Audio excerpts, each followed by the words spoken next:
But we don't train our kids. So I think that's where we go wrong, because your child can be trained to enjoy obedience. That is so true. But many times what we say is, oh no, they're just grouchy, they're just sleepy, we excuse disobedience.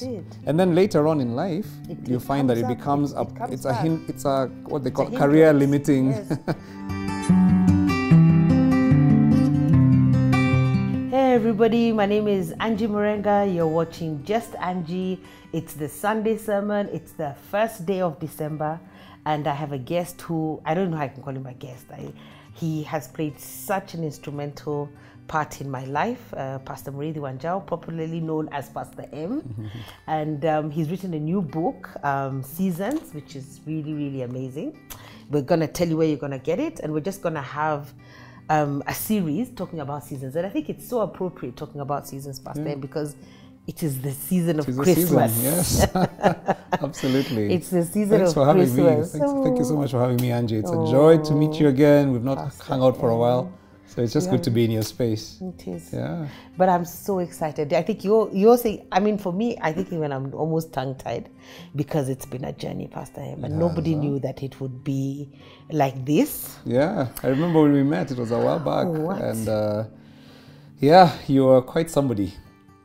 Going places. I don't know. Professional woman. Really, I remember all those Shaking things. the corporate world. Shaking the corporate world.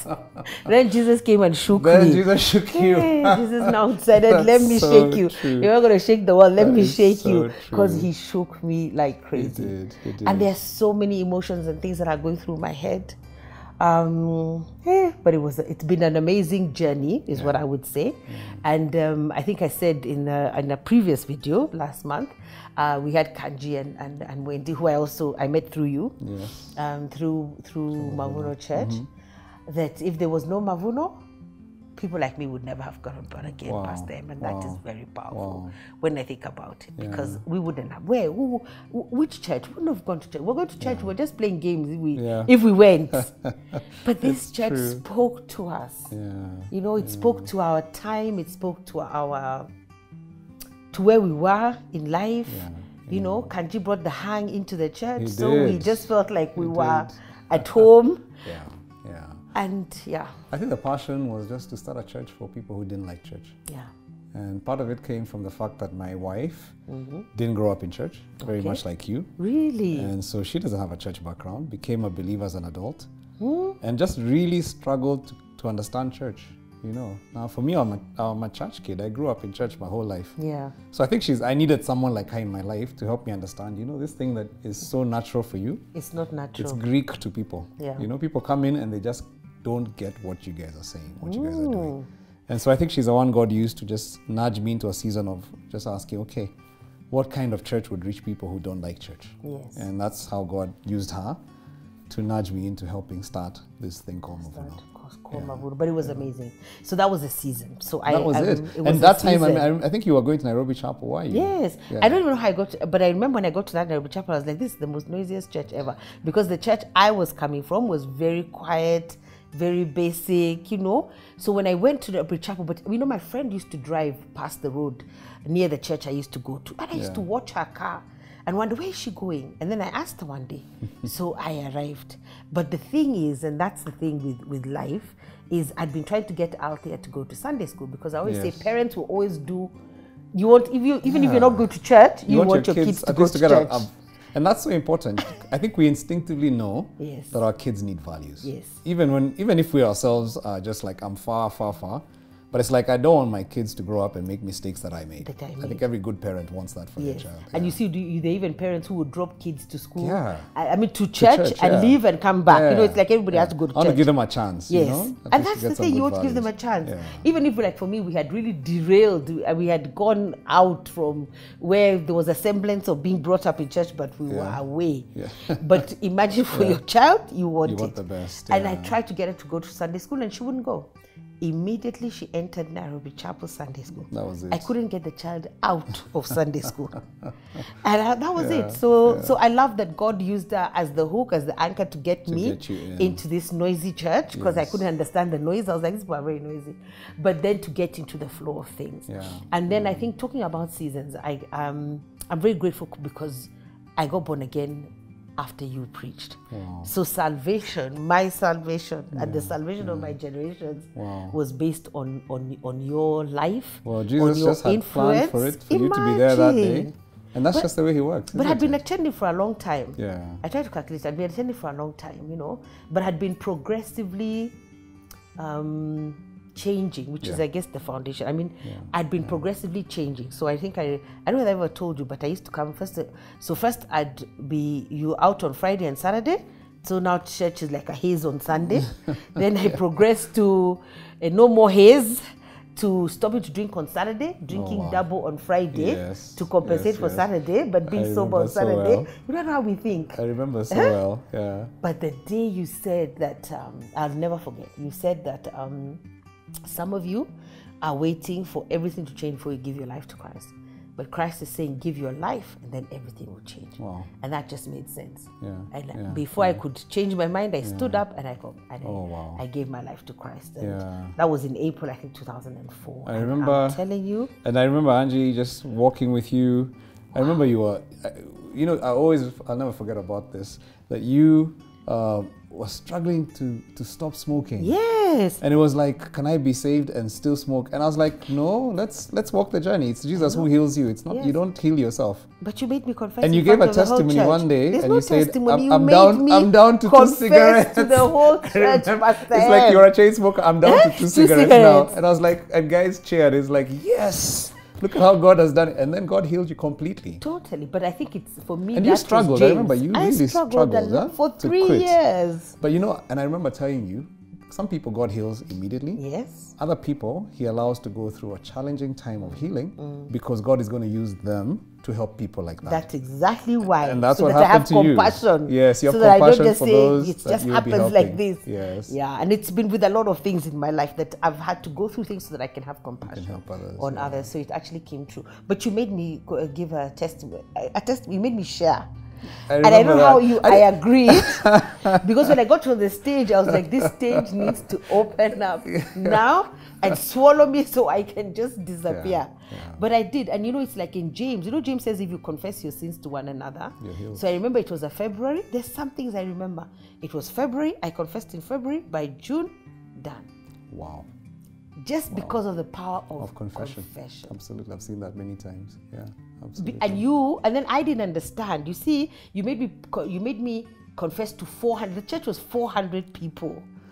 I didn't make you confess. It wasn't that harsh. It wasn't. I convinced you. Convinced me. Well, quickly. And part of it though was I think I saw something in you even then, because I don't know, something. There was just something about you that I could tell. Your story is going to bless many people, and it did. I even remember that day. There was so many blessed. It was, and I think the confession now later. I didn't understand that later. I was going to be a pastor, and I think that's why your confession has to be to the level of the people that you're called to minister to. So without knowing, well, God used you to. So my confession was to the church. To the church. Entire church, and it broke things. People always. And it wasn't even a confession. If I remember, it was a testimony because you were saying, "Look at how far God has brought me." And I think for many people, they were shocked that a church could allow someone to say, "I'm down to 2 cigarettes." Yes. But for me, it was like such a celebration. Like this person was on a packet, and now they are on 2 cigarettes. And for me, that was just the power that's how Jesus does it. He accepts you as you are, and then He brings you along. And I think that for me is even with foundations. I mean, you're talking about Althea, you know. It's so interesting that you then built a foundation for Althea because of the things you were learning. And that's the thing that Jesus does for you. He breaks the trajectory of your life, shapes you where you were supposed to go, and then now the generation after you is completely transformed. Because when I see your daughter, she didn't struggle through the same things that you were struggling through in that time. You know? She didn't. And you now allowed yourself to, used by God, to build a foundation for her. So I mean, that's one of the things that I really keenly teach nowadays is the time when your children are young. Many times when your kids are 0 to 10, 0 to 13, you know, our society, we focus on so many things. We focus on the wrong things.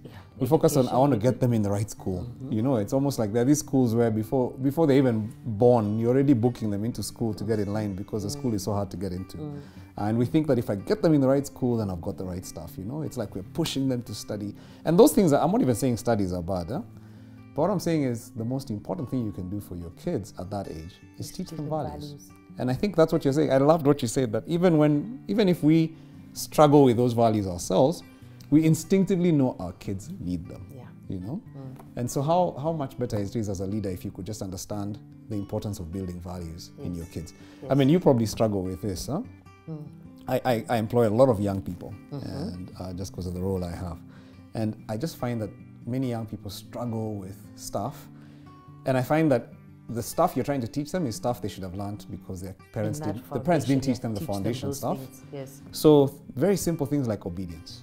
You know, when you're asked to do something, you do it the way you're asked to do it. Let me tell you, that is rocket science for many people. Because your folks never ever taught you that. They didn't allow you to learn obedience. They didn't train you. You see, the Bible talks about train up a child in the way they should go, and then they will not depart. Yes. But because we don't train our kids, what do? We either punish them, you know, or we indulge them. None of those has to do with training. You know, or we discipline, which is now when they've done wrong, then we apply corrective measures. But the Bible didn't say apply corrective measures in your child. First train them and teach them. Yeah. And the training thing, I don't know why, it's just hard for us. Even for me, it was just hard for me to get it. I had to be taught this. But you train dogs. You train horses. People know how to do that. Instinctively, you know you have to teach your dog to do this. And when you train a dog well, I've got a very big dog, I tell people. And that dog, when I call it, it comes. It comes. I tell it to sit, it sits. When I tell it to eat, it eats. When I tell it not to eat and I put food, by the way, my dog, if you put food in front of it and it's hungry and you tell it wait, it won't eat. Can you imagine? A human being is so much more intelligent than a dog. Yes. But we don't train our kids. So I think that's where we go wrong. Because your child can be trained to enjoy obedience. That is so true. But many times what we say is, oh no, they're just grouchy, they're just sleepy, we excuse disobedience.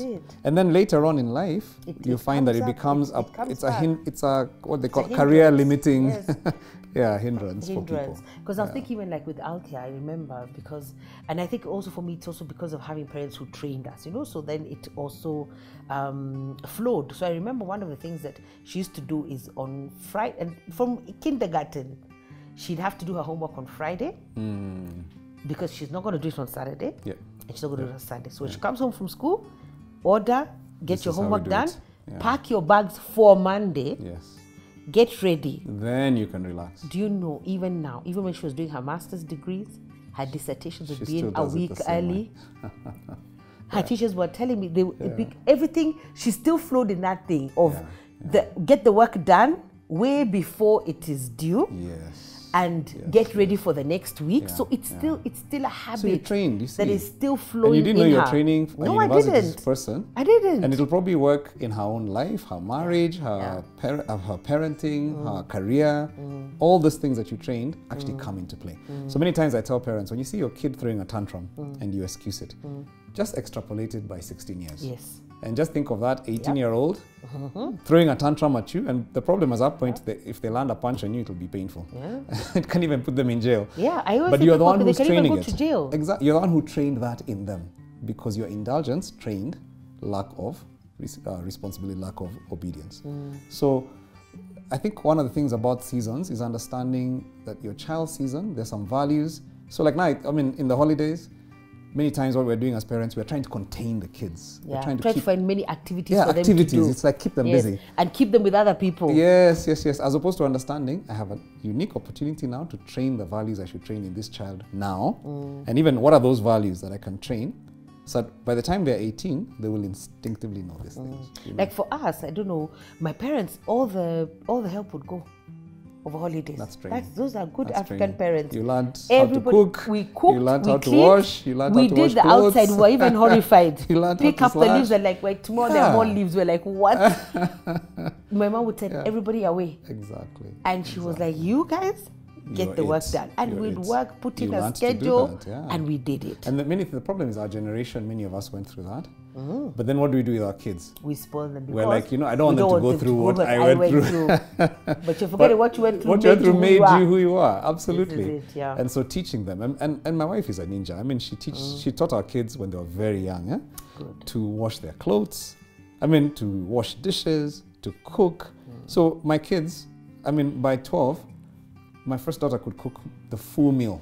From the ugali to the skuma to the meat to the everything for the family. Imagine. But it wasn't, she was very intentional about it because she's like, and she tells my son, you know, I want you to not marry a wife because you're hungry. Yes. Because you're tired of pizza, you know. Yeah. I mean, marry a wife because you need a wife, not because you need someone to look after you. Yeah, so she's giving them that so inherent I'm teaching you to have the skill to look after yourself, to be responsible over your things. So when you understand the values you should train your child in, then you're intentional about them. Okay. You know? And the most amazing thing is, I mean, another one that's always a pet peeve for me is people say, oh, they don't like visitors. Don't worry, they didn't greet you, but they're not, you know, they're just sleepy. The children didn't greet you?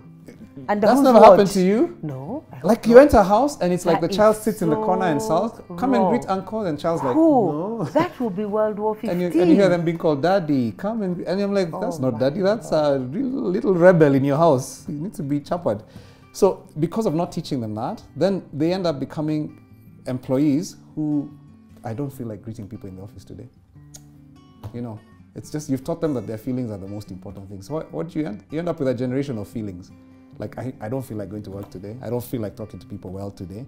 I'm just not in a good mood. Leave me alone. Because it's been Because nobody ever taught you that. No. Your moods have nothing to do with it. How you feel has nothing to do with it. You just get it done. This is social behavior. You need to behave with people a certain way. So we are shortchanging our kids' future, you know, and that's kind of the conversation that we're trying to have with Seasons, is to say, let's train our kids the correct way. And then I was going to just say, just to put a twist in it, because for me, seasons matter to everybody. Because it's the first day of December, what about as an adult if I wasn't taught? Yes. Is this an opportunity for me to, because I always say you can reset the foundation. You can reset it. So even as an adult, if you are not taught, now there's the onus on yourself to be self-taught, I think. First of all, it's self-aware.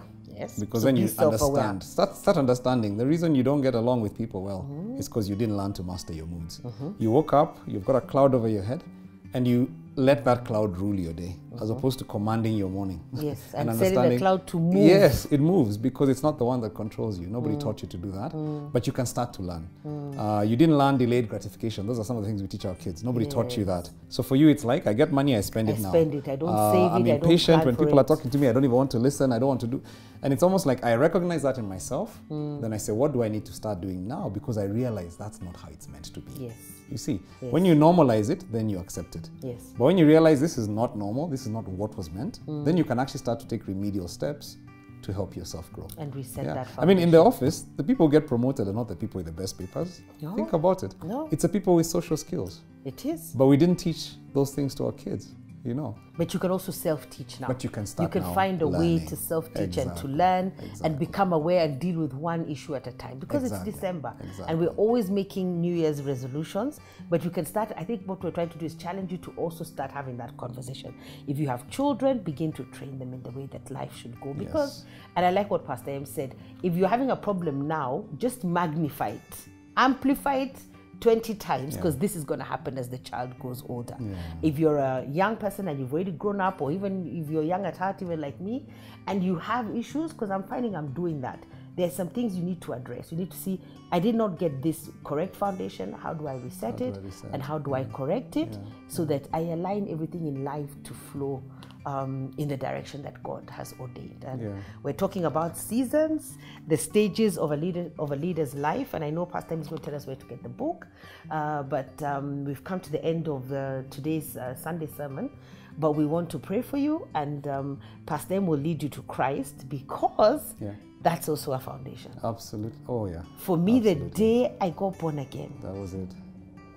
When I look back now, completely changed the trajectory of my life in a way that I can't explain it. So I think salvation is something that is very important. Absolutely. And it's the right foundation, as we're talking about foundation. It's a good foundation to start at. So Pastor M will lead you to Christ. Yeah, I'd love to pray. And for me, I just like to say, you know, this is the thing I love to do the most, is give people an opportunity to connect with their maker, because the maker is the one who gives you your purpose. You can't know your purpose if you don't know the purpose given. And so as I pray for you, it's really not a spiritual thing we're doing here, it's a life thing. It's actually saying, I surrender the fact that I didn't make myself, that I don't know my own purpose. I surrender to the one who made me so he can show me why he made me. and so I can become the person I was created to be. That's what I want to pray for you. So if you're ready for that prayer, if you'd like to surrender yourself to Jesus, please pray this prayer after me. Dear Jesus, come into my life today. I confess that I have tried to run it by myself, and I realize I can't. And so from today, I choose to give my life to you. I surrender everything to you. Come over, take my life, make it what you want me to be. Show me the purpose that you created me for. And from this day forward, I am saved. I choose to follow you, Lord. For I pray this in Jesus' name.